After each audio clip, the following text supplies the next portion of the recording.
brought to you by Nova शुद्ध घी। जब जब खाए दिल खुश हो जाए, सदियों का नोवा शुद्ध देसी घी, सपना स्वस्थ भारत का।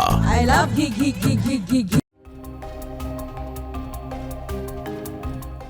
गोद में 20 दिन की बच्ची के साथ जब एमपीपीएससी का इंटरव्यू देने के लिए वर्षा पटेल पहुंची, तब उन्हें अंदाजा नहीं था कि ये दिन उनके लिए कितना खास होने वाला है। मैहर की वर्षा पटेल त्याग और परिश्रम की मिसाल बनकर उभरी हैं।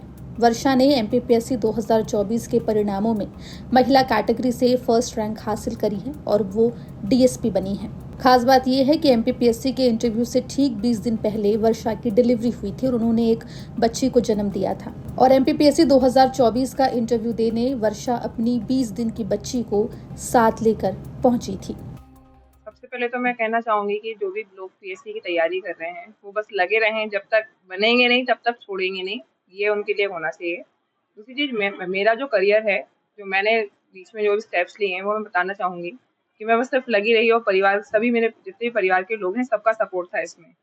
बीच में मेरी सासू माँ का देहांत भी हो गया, तो उस समय पे मेरे हस्बैंड ने जॉब भी छोड़ी सिर्फ इसलिए कि मैं आगे अपना कंटिन्यू कर पाऊँ।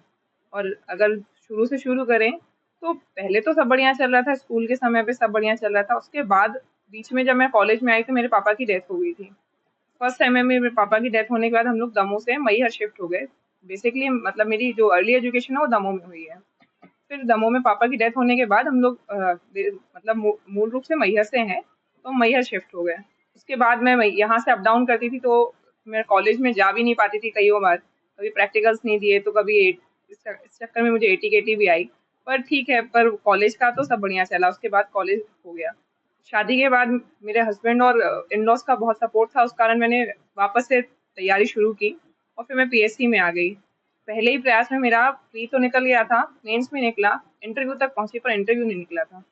उसके बाद से कंसिस्टेंसी के साथ 19 से लेकर अभी तक मैंने सब मेंस दिए हैं, पर बीच में कुछ मेंस नहीं निकले थे। इसके पहले मैंने 2022 का भी इंटरव्यू दिया है, उसका रिजल्ट अभी होल्ड है क्योंकि उसमें 13% में हूँ मैं, और ये 24 का है जिसमें मैं फाइनली सेलेक्ट हुई हूँ।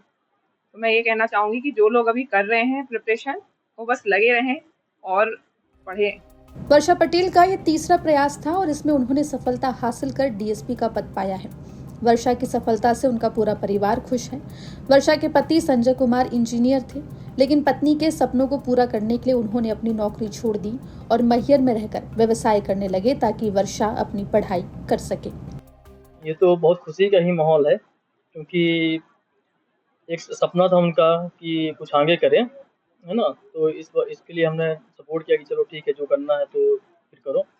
तो इसके लिए वो भी अपना दृढ़ संकल्प के साथ लगी रहीं और कंटिन्यू अगर 7 साल से शादी के बाद मैनेज करते हुए घर को और अपनी पढ़ाई में विशेष ध्यान दिया और सफलताएं हासिल करती रहीं, है ना, जिसके कारण आज इस सफलता के दौरान में यहाँ तक पहुँची हैं। वर्षा पटेल की ये सफलता कई लोग, खास करके उन महिलाओं के लिए एक मिसाल है जो शादी और मातृत्व की जिम्मेदारियों के बीच अपने सपनों को पूरा करने की कोशिश कर रही है। वर्षा की कहानी इस बात का प्रमाण है कि सही लगन, कड़ी मेहनत और अपनों के साथ से कोई भी बड़ी उपलब्धि को हासिल कर सकता है। मैहर से वेंकटेश द्विवेदी की रिपोर्ट, एमपी तक।